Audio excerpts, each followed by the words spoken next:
Ang ibang lahi ni Huda. Ika-4 na kabanata. Ito ang iba pang lahi ni Huda, sina Perez, Hezron, Carmi, Hur, at Shobal. Ang anak ni Shobal na si Reaya ay ama ni Jahat. Si Jahat ang ama ni Ahumay at Lahad. Sila ang pamilya ng mga Soratita. Ito ang mga anak ni Etam, sina Jezreel, Ishma, at Idbas. Si Hazelelponi ang kapatid nilang babae. Si Penuel ang ama ni Gedor, at si Ezer ang ama ni Husha. Sila ang mga angkan ni Hur na panganay na anak ni Ephrata. Si Hur ang ninuno ng mga taga Bethlehem. Si Ashur na ama ni Tekoa ay may 2 asawa, sina Hela at Naara. Ang mga anak na lalaki ni Naara at Ashur ay sina Ahuzam, Hefer, Temeni, at Hastari.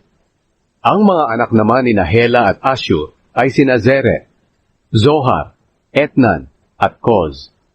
Si Koz ang ama ni Anub at Hasobeba, at ang pinagmula ng pamilya ni Harhel na anak ni Harum.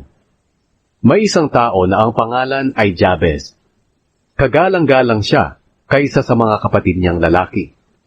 Pinangalanan siya ng kanyang ina na Jabez, dahil sinabi ng kanyang ina, "Labis ako nahirapan sa panganganak ko sa kanya." Nanalangin si Jabez sa Diyos ng Israel, "Pagpalain niyo po sana ako at palawakin ang aking nasasakupan. Samahan niyo po ako at ilayo sa kapahamakan para hindi ako masaktan." At dininig ng Diyos ang kaniyang kahilingan. Si Kelub na kapatid ni Shuha ang ama ni Mehir. Si Mehir ang ama ni Eston, at si Eston ang ama ni Betrafa, Paseya, at Tehina. Si Tehina ang ama ni Irnahas. Sila ang angkan ni Reka. Ang mga anak na lalaki ni Kenaz ay sina Otniel at Seraya. Ang mga anak ni Otniel ay sina Hatat at Meonotai. Si Meonotai ang ama ni Ofra. Si Seraya naman ang ama ni Joab, na nagtatag ng lambak ng mga panday.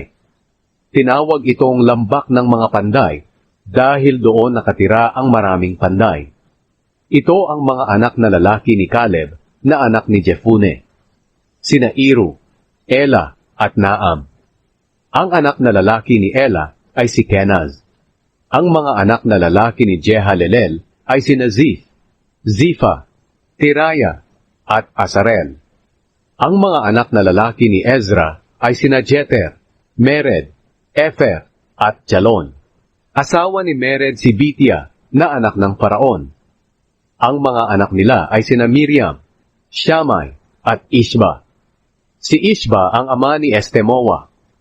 May asawa rin si Mered na taga Judea, at ang mga anak nila ay sina Jered na ama ni Gedor, Heber na ama ni Soko, at Jekutiel na ama ni Zanoa. Napangasawa ni Hodaya ang kapatid ni Naham. Ang isa sa mga anak niya ay ama ni Keila na Garmita, at ang isa naman ay ama ni Estemoa na Maakateo. Ang mga anak na lalaki ni Shimon ay sina Amnon, Rina, Benhanan, at Tilon. Ang mga angkan ni Ishi ay sina Zohet at Ben-Zohet. Ito ang mga angkan ni Shela na anak ni Huda, si Er na ama ni Leka, at si Laada na ama ni Maresya, at ang pamilya ng mga tagagawa ng telang linen sa Bet-Ashbea.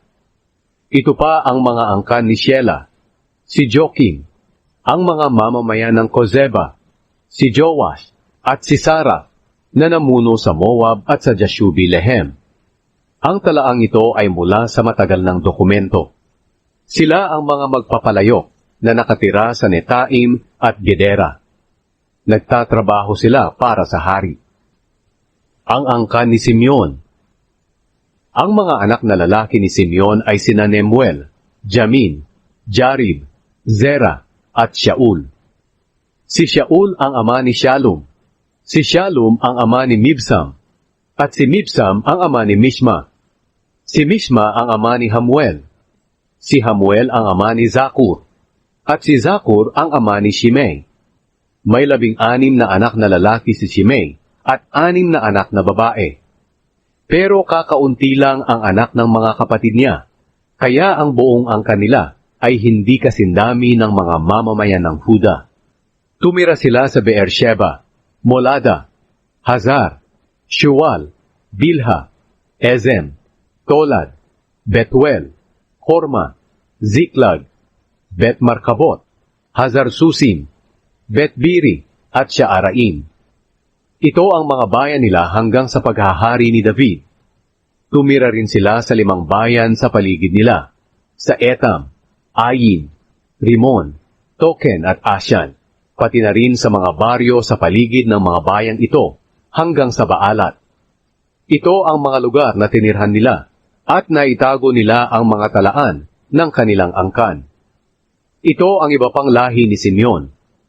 Sina Meshobab, Jamlek, Joshua na anak ni Amazaya, Joel, Jehu na anak ni Joshibaya at apo ni Seraya na apo sa tuhod ni Ashiel, Elioenai, Jaakoba, Jeshohaya, Asaya, Adiel, Jesimiel, Benaya, at Ziza na anak ni Shifi at apo ni Alion, at apo sa tuhod ni Jedaya.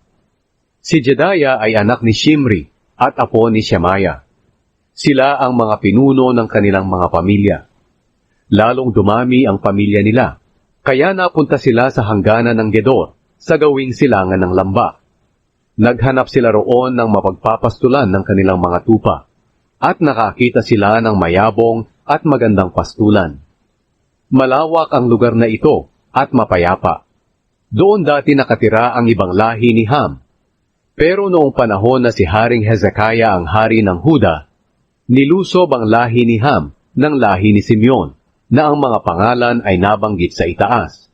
Nilusob din nila ang mga Meuneo, na doon din nakatira, at nilipol nila sila ng lubusan. Pagkatapos, sila ang tumira roon hanggang ngayon, dahil mayroong pastulan doon para sa kanilang mga tupa.